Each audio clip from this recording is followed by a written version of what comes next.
will now proceed to entangle the entire area.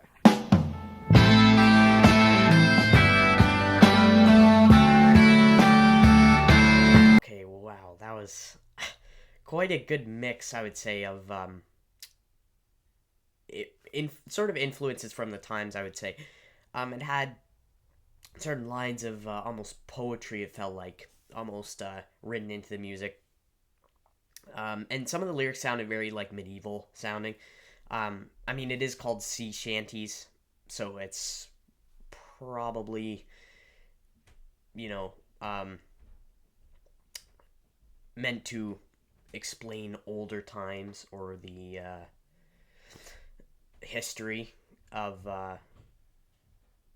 certain places, I guess, um, or the history of commercialism with, you know, boat traffic, or I should say water traffic. I'm getting way too deep into that, but anyways, Futilist Lament by High Tide.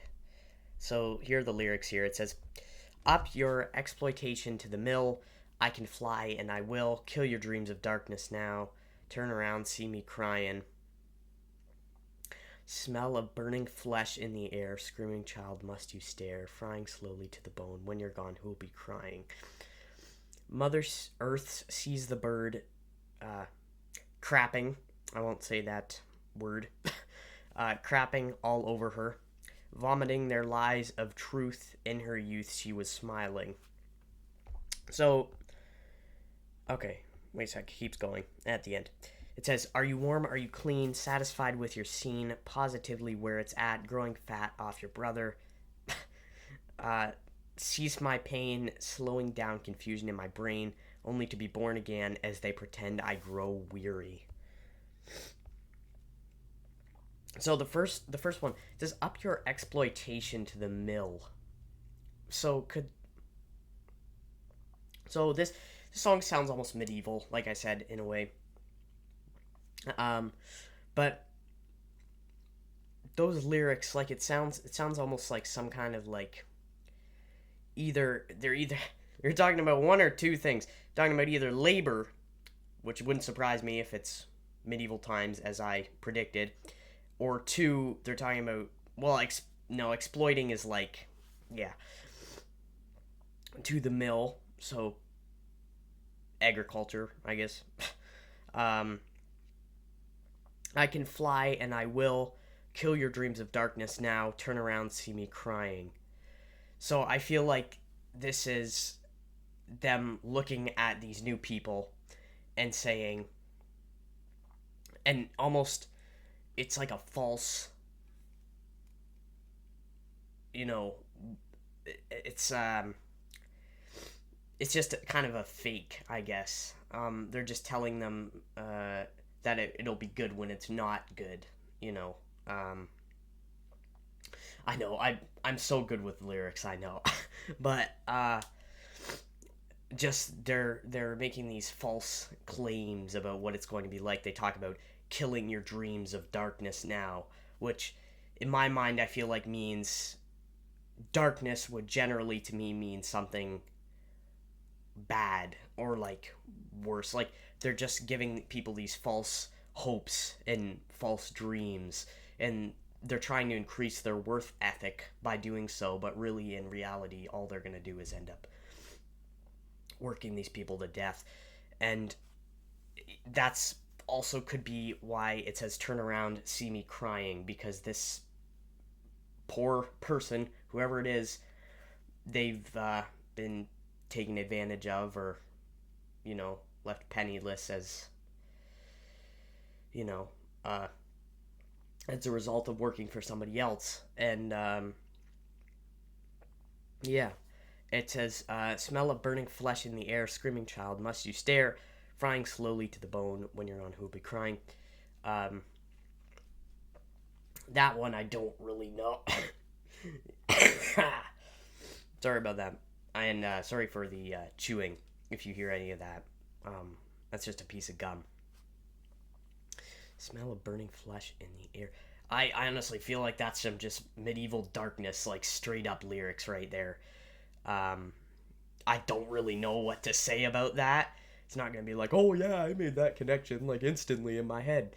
Um, but I don't know. Sometimes these lyrics can get me somewhere, but I don't really know where, and I don't really know how to um, make a reasonable explanation as to what's happening.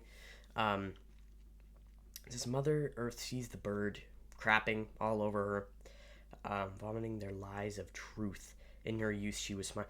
And that's also another thing. It says vomiting their lies of truth. So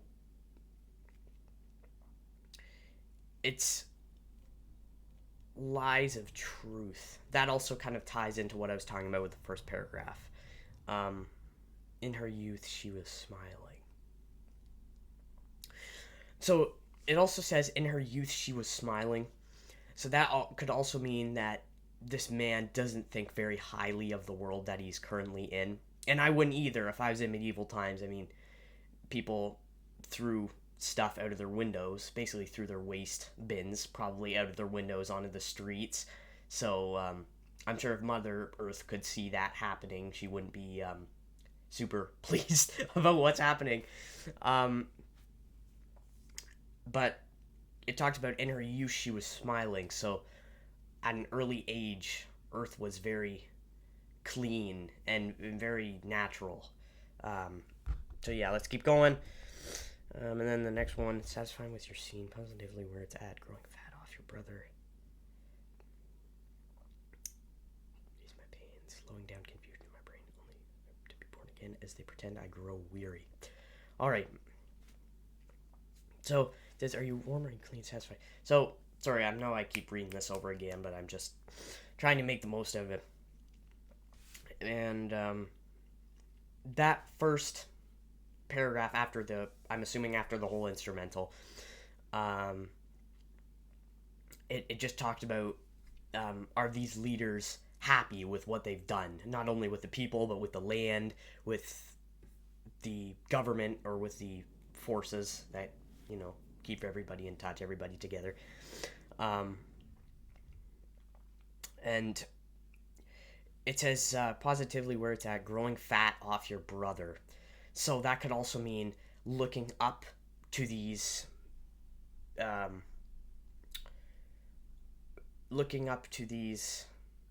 role models, and you're taking in what they have shown you, as people. And it talks about growing fat, but that can also be a bad thing with just in a figurative form of speech, just because it means you take in a lot of the influences, and from what it sounds like, a lot of the higher ups weren't doing great things back then.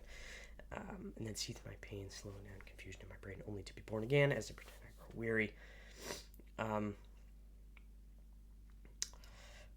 That one,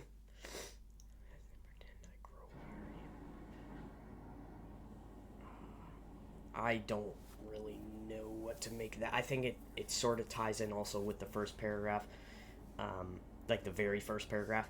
But yeah, before I get too hung up about the lyrics, I'm probably going to get into the instruments here. So yeah, just wait a second. Sorry, it just came up on my phone saying like 10%, like low battery. And so getting into the instruments, a lot of fuzzed guitars here, but some like kind of cool, almost at the beginning there was some Jimi Hendrix style licks. I mean, this came out in 1969, so it was kind of in that era. It also did something else I noticed. It used the violin bow, made famous by Jimmy Page, but Jimmy Page, some people don't know this, but Jimmy Page wasn't actually the first man to use a violin bow on his guitar. It was Eddie Phillips of a band called The Creation from England. And if you haven't heard of them, I think you should really check them out, especially if you like 60s music. Like, kind of the garage rock scene. They have a really good song called Making Time that I really like, and it uses makes good use of the violin, or the violin bow.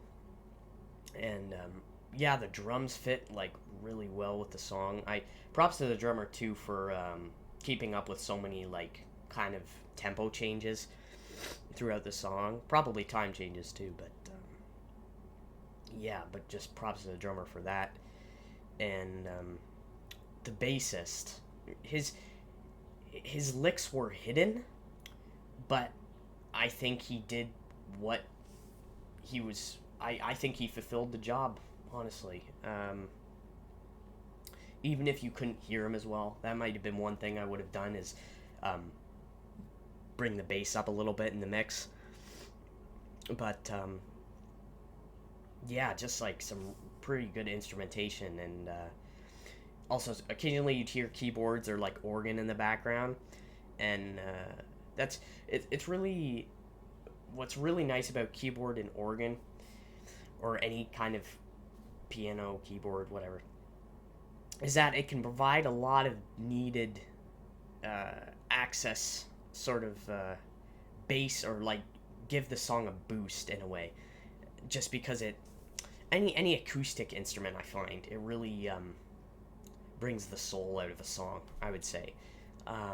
Not to say that there isn't soul in songs that don't feature some of those instruments, but I just find I guess piano and guitar, or piano and acoustic guitar, really bring out the elements of a song. And sometimes the organ too gives a song some like punch, some like extra flavor.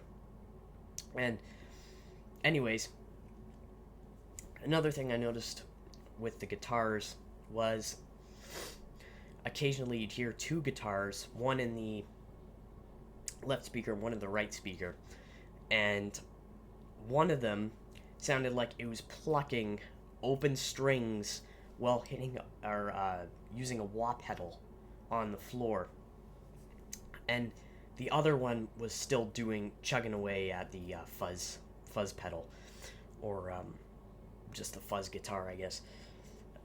It gave it this kind of cool sound, like in two speakers, just because it was like in one speaker just heard wow wow wow, and then in the other one it was like da, da, da. Very, very good impersonations. But yeah, I don't really know what else to say about this song. And before I see you guys in the next video, actually, one, I wanted to ask you guys if there's any reactions you'd like me to do. I'm taking suggestions right now just because I feel a little bit short of ideas. But also, as you guys may or may not know, I do have a bit of a record collection, and something I'm planning on doing is taking out records I don't know as well and giving a listen to those. There's one that I think I'm gonna go for on here, and let me know what you guys think. But it's the album Shh by 10 Years After, released in 1969. That was before their breakthrough performance at Woodstock, and or at least it was recorded before their breakthrough performance. It has like really electrified versions of Good Morning Little Schoolgirl, and I believe it has songs like Love Like a Man, and yeah, so I've heard Good Morning Little Schoolgirl, but I'm planning on reacting to either a couple other songs off the album or the whole album in general, although I would have to cut it for YouTube copyright purposes. So, yeah, I hope you guys enjoyed this video, and I'll see you in the next one.